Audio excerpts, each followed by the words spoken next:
The undergraduate student government just wrapped an event to meet with each candidate for the ballot. We'll tell you all the details on the convention tonight. The Department of Government efficiency cuts are reaching our local national park. What to know about the changes to Cuyahoga Valley National Park. We've got updates on the bird flu in Ohio. We'll tell you what to do if you come in contact with an infected bird.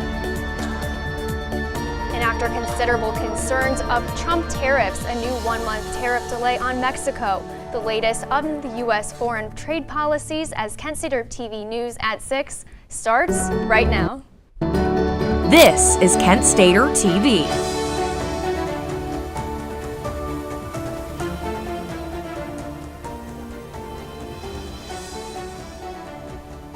Good evening, Portage County. We're so happy to be with you tonight. I'm Hayden Cruz. And I'm Sydney Brown. Thank you for joining us. Well, today, students had the chance to meet with candidates running for positions on the 2025 ballot for undergraduate student government. That's right, Sydney. Our own Sophia Elena is here to tell us more about the candidate convention. Hi, Sophia. Hi guys, that's right. This afternoon, the undergraduate student government held its first ever candidates convention. The goal, to give students a chance to connect with those running for office, humanizing their campaigns and making student government more accessible. I'm running for the senator for the College of Aeronautics and Engineering, and today we are at the candidate convention in the Student Center, and this is the first chance that we've actually had to show off our campaign and what we want to do if we get our elected position. I think this is going to help a lot of networking and making students more aware of what senators actually want to do in their college and kind of put a face to a name, and I think that's really important. At the event, multiple tables were set up where candidates sat, allowing students to move from table to table and engage with each other. According to the USG, the plan is to make this a recurring event every semester, creating more opportunities for face-to-face interactions between candidates and the community they aim to serve. With the election in full swing, this event could be a game changer in how students connect with their future leaders. For KSTV, I'm Sophia Elena. All right, thank you, Sophia. According to the Ohio Department of Agriculture, nearly 3 dozen birds in Portage County tested positive for the bird flu. The agency's data shows 29 birds tested positive on February 28th. The birds were not part of a commercial farm and classified as backyard non-poultry, consisting of chickens, ducks, and geese. In Ohio, there are 34 cases of backyard non-poultry birds and more than 14 million commercial poultry cases. If you see sick or dead poultry that could be connected to the bird flu, you are urged to call the state. New reports from the Cuyahoga County Board of Health show 22 deaths related to the flu this season. This is almost double the number of deaths last year. Health records show nationwide rates are the highest they've been since the 2009 to 2010 flu season. Cuyahoga County is one of the most populated areas in the state, but the flu is also hitting major cities. In Columbus, a father is sharing his daughter's recovery after catching the flu last week, but sustaining brain damage. I'm telling you, this thing could take your guys' babies away from you in a blink. Flu season or influenza season has reminded us how severe influenza can be. This year, unlike the previous 3 years, it's come after the winter holiday. Now the 4-year-old Lachlan Bowler may never be able to walk again. Since catching the flu, Bowler collapsed suddenly and received 3 rounds of CPR before regaining a pulse. She is now awake from a coma and off a ventilator, but her father is urging parents to take flu symptoms seriously. Medical experts also remind parents it's never too late to get the flu shot. Your first forecast on Kent Stater TV.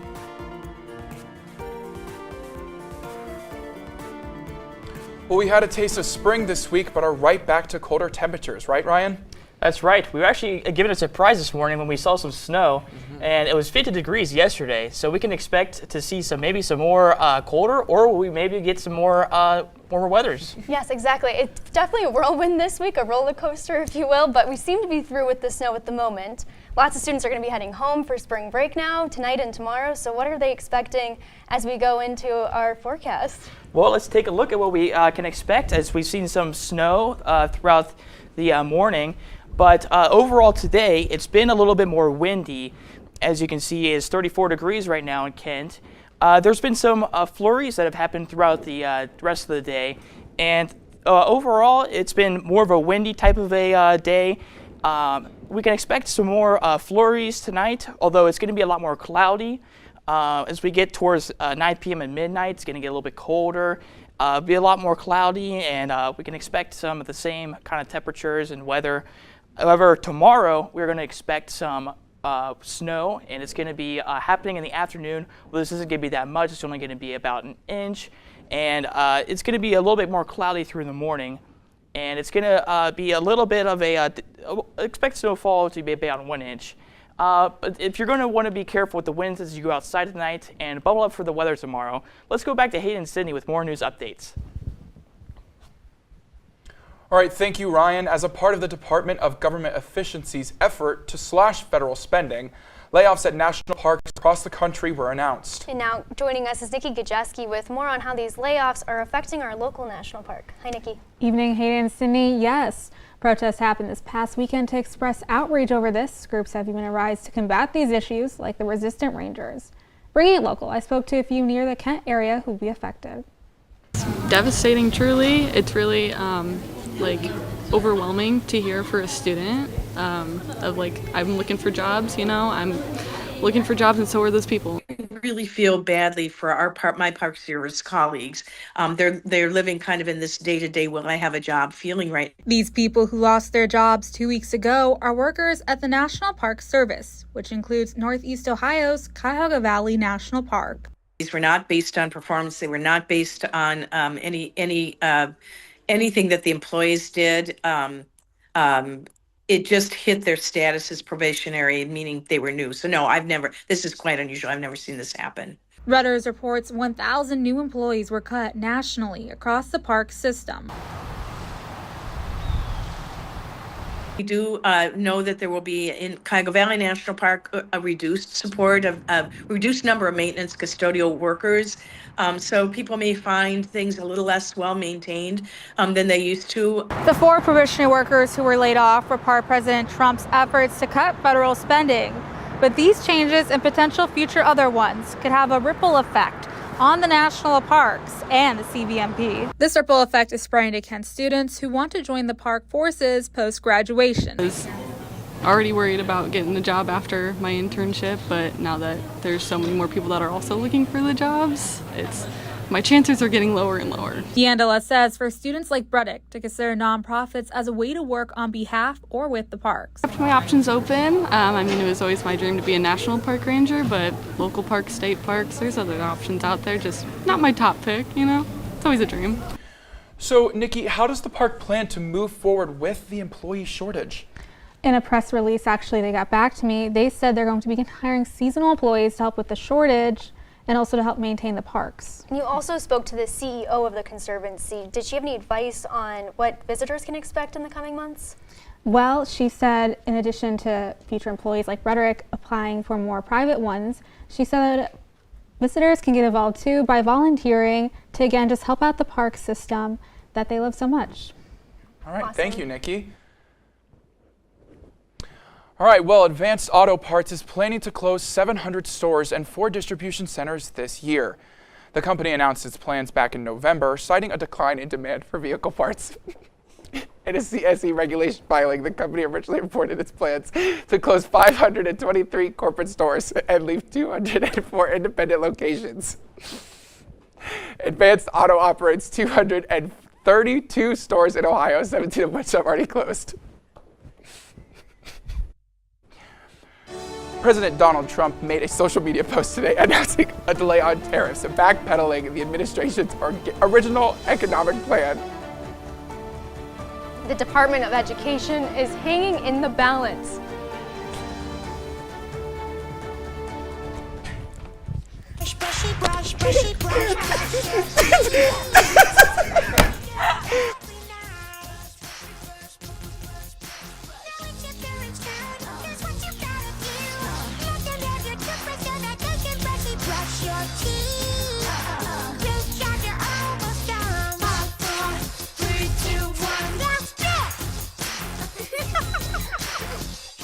Stay healthy. Brushy brush with a grown-up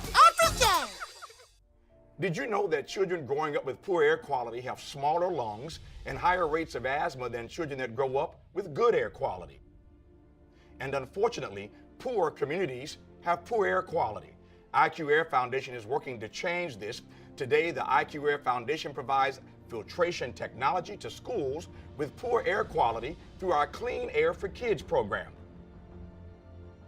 Our goal is to help over 50,000 school children every year breathe over 90% cleaner air indoors, helping to level the playing field, reduce barriers to learning, reduce sick days, and increase test scores. Mitigating poor air quality is key to environmental justice. Help Clean Air for Kids reach more children at iqairfoundation.org.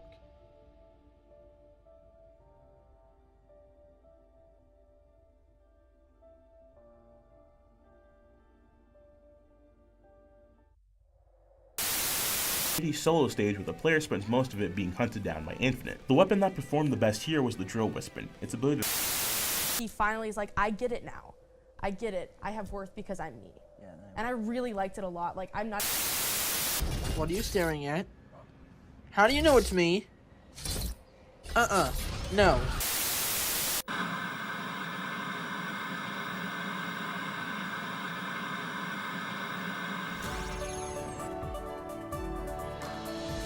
Tomorrow's news leaders. Today's top stories. From an award-winning student newsroom. This is Kent Stater TV. Your community. Your stories.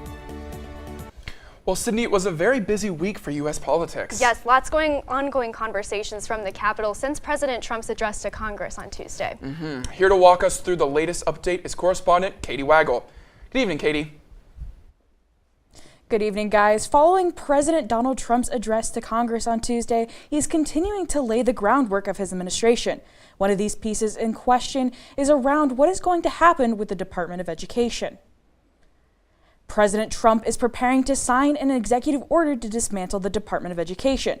Senator Chuck Schumer and Representative Hakeem Jeffries say the decision is not up to President Trump. This would be, if it happens, one of the most destructive and devastating steps that Donald Trump has ever taken. Who's going to be the victim? Americans' kids, America's school children. We welcome that fight. Bring the bill to Congress if you want to get rid of the Department of Education. White House officials drafted an order that instructs Education Secretary Linda McMahon to begin disbanding the department. However, McMahon said that in order for the department to be completely dissolved, the action requires congressional approval. Trump still plans to push Congress to pass the legislation. If the department is dismantled, some programs and funding may continue through other agencies. Today, President Trump signed a nearly 1-month tariff delay on Mexico. President Trump posted on social media after a call with Mexico's president. The delay will allow for Mexican goods protected by USMCA Free Trade Treaty to be tariff-free until April 2nd. Later, after the original post, Trump announced the same delay for Canadian products. This backpedals the administration's original economic plan that rattled businesses and consumers. Congress has moved with the motion to censor Representative Al Green. Alexandria Ocasio-Cortez and Representative Al Green shared their thoughts on the situation. It's really because Republicans they're very thin-skinned and they're very sensitive and their feelings are very easily hurt, and so they have to vote on censure resolutions. I am not in any way upset with the Speaker. I want people to know that the Speaker did what he was supposed to do. The decision comes after Representative Al Green protested during President Trump's address to Congress. Shortly after the outbreak started, Speaker Mike Johnson had Green removed from the chamber, calling the action shameful. A censure is basically a political slap on the wrist that doesn't include a penalty aside from being called out in front of colleagues. Now moving out of D.C., a Florida man is facing multiple charges after he threatened to kill President Trump. 34-year-old Justin Blackston made multiple 911 calls on February 26th, and the authorities have released the calls which he made those threats. About to launch the missiles to destroy New York. I'm a Confederate soldier, and I'm getting revenge. My missiles are attracted to Donald Trump's tower.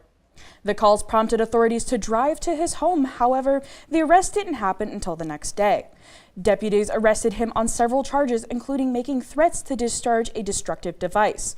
The suspect's scheduled for a mental health hearing in April, and judge set his bond at $35,000.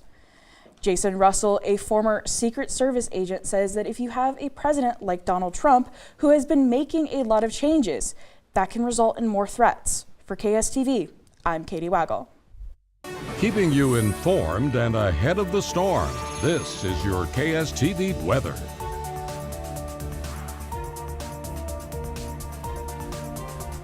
Did you think you'd hear about an eclipse again so soon? Well, this time a total lunar eclipse is on the horizon for next Friday.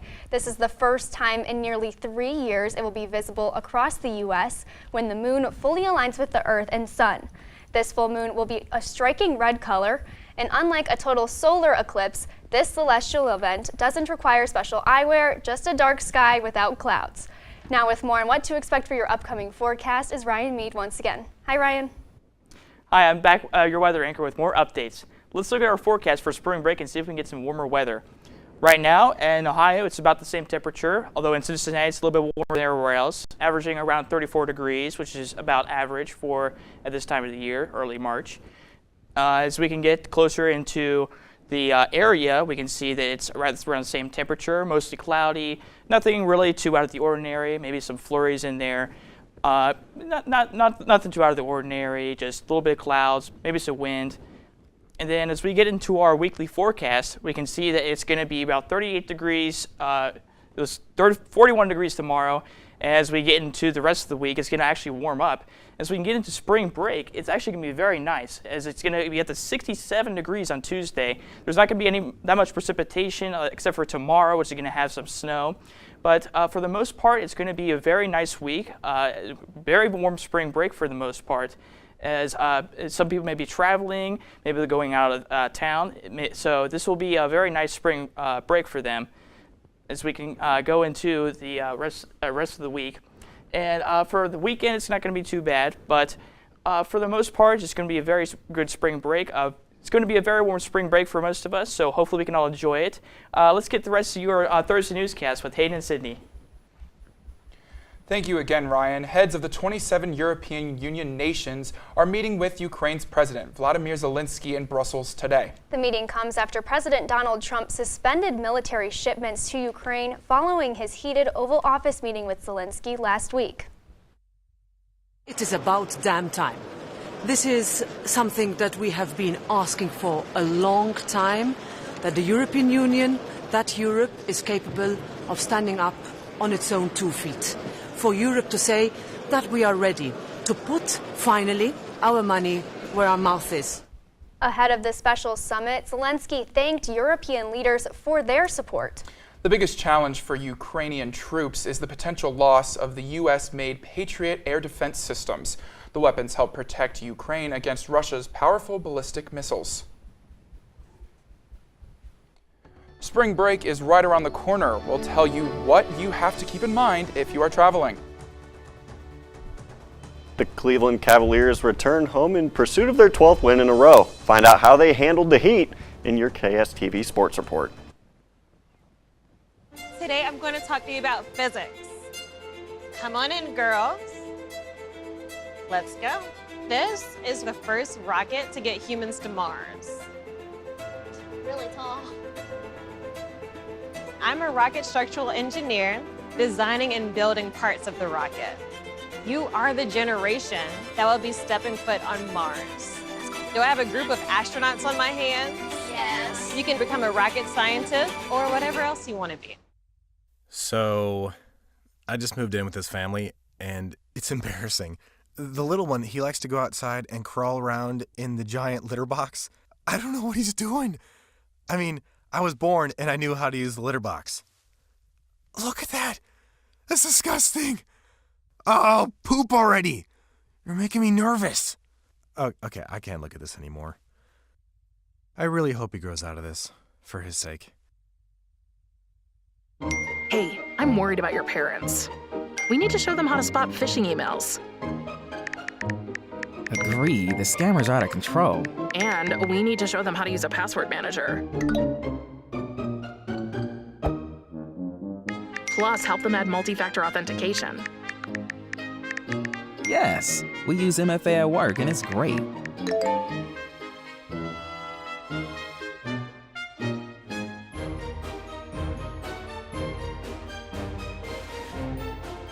Great cake. I'll use MFA to verify my purchase.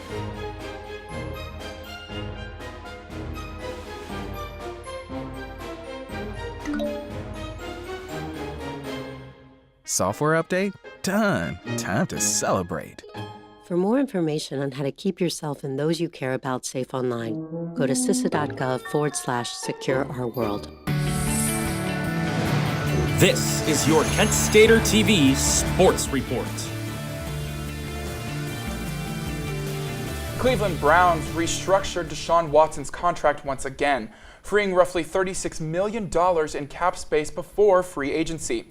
Prior to the move by the Browns front office, the team was in one of the worst financial situations in the league and were over the salary cap by $24 million this year. Yeah, and freeing up that $36 million in cap space gives them a little bit of wiggle room to acquire more players when free agency starts.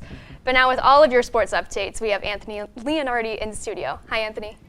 Yeah, guys. I mean, I think the Browns are finally realizing that Deshaun Watson contract has not worked out for them, and they're trying to do everything they can to fix things and move the team forward. They're not in a good place, but they're trying to get back on track. But bringing things back home to Kent, the Kent State women's basketball team had a really rough loss to the Bowling Green Falcons last night, losing by 23 points. This is a very uncharacteristic loss for the Flashes, and this was the only time that they've lost by 20 or more points to a MAC opponent this season. Kent State will have the opportunity to end the regular season on a high note with a win when they come home for their game against Toledo on Saturday. And sticking with MAC basketball, the men's team is home after their win against Western Michigan, and they face off against Eastern Michigan tomorrow night at 7. They currently are tied for third in MAC standings, but the third seed is the highest that they can go this year. A win against Eastern Michigan might not help them now in seeding, but it could definitely help their momentum moving forward.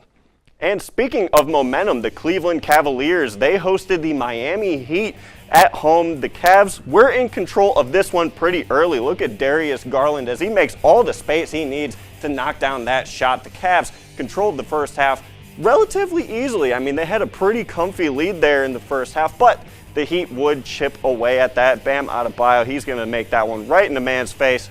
But he was a very key contributor for the Heat. He had 34 points in the game, and he had a double-double. But after halftime, this is when the game started to get really good because the Heat, they just kept chipping away at that lead. And I'll tell you what, the Cavs, they started to give that up a little bit. They even surrendered the lead. But Donovan Mitchell, their leading scorer, he was definitely a big help in regaining that lead later on. But the Miami Heat would just keep on working away at that lead. The game-winning play here, though, would be from DeAndre Hunter as he finds his way to the basket with a little over a minute. But with the game on the line, this is a story, folks. Duncan Robinson, he hits this three-pointer, but wait, he stepped out of bounds. Replay officials show this. They blew their last chance by just being inches off of the court. The Cavs take this home in 12 in a row by a score of 112 to 107. Sydney, Hayden, what do you think of those Cavs? Oh my gosh, fantastic. I love it when Cleveland just is getting excited and amped. You can feel the energy, I feel like, just continuing to spread. It's very exciting, and you can just feel it everywhere. It's nice. And playoffs. Yeah, I mean, they clinched playoffs with that win, and they're the only team in the league to do that. So technically, they could sit at home and do nothing for the rest of the season and still be one of the 8 seeds. They'll probably be the 8 seed, but I mean, that's crazy impressive. I don't know if in my lifetime I've seen them do that. Well, I mean, hopefully we can kind of make 2016 happen again. I would absolutely love that. Maybe without the 3-1 finals, though. Yes. I don't want to have that kind of high blood pressure watching basketball again. All right, well, the Cavs are back in action tomorrow night at 7 against the Charlotte Hornets. But for more updates, join us again tomorrow for overtime at 7. Anthony Leonardi, KSTV Sports. Well, Anthony, the countdown is on for spring breakers, what travelers can expect in the air.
The great thing about a hearing check? No one makes you drink weird stuff, or drills your teeth, or dilates your eyes. It's just soothing me time in a quiet booth. Then bam, you can do the happy dance, because you're all done.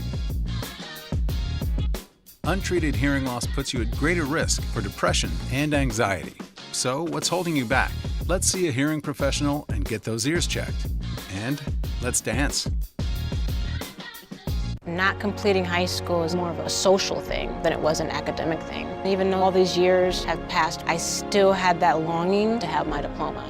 I have a mentor, and she convinced me to continue my education. No one receives a diploma alone. If you're even considering getting your high school diploma, go get it. You can do it.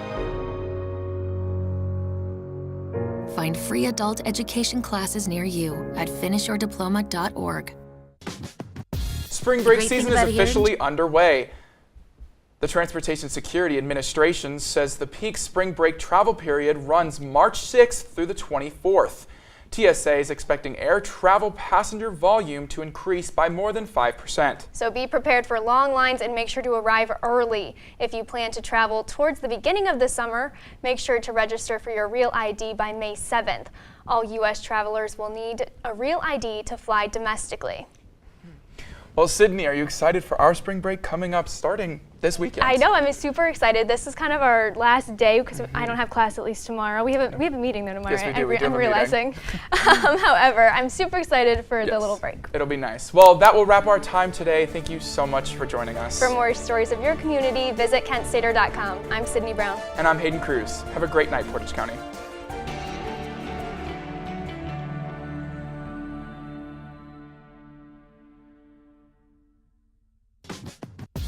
The great thing about a hearing check? No one makes you drink weird stuff, or drills your teeth, or dilates your eyes. It's just soothing me time in a quiet booth. Then bam, you can do the happy dance, because you're all done. Untreated hearing loss puts you at greater risk for depression and anxiety. So what's holding you back? Let's see a hearing professional and get those ears checked. And let's dance.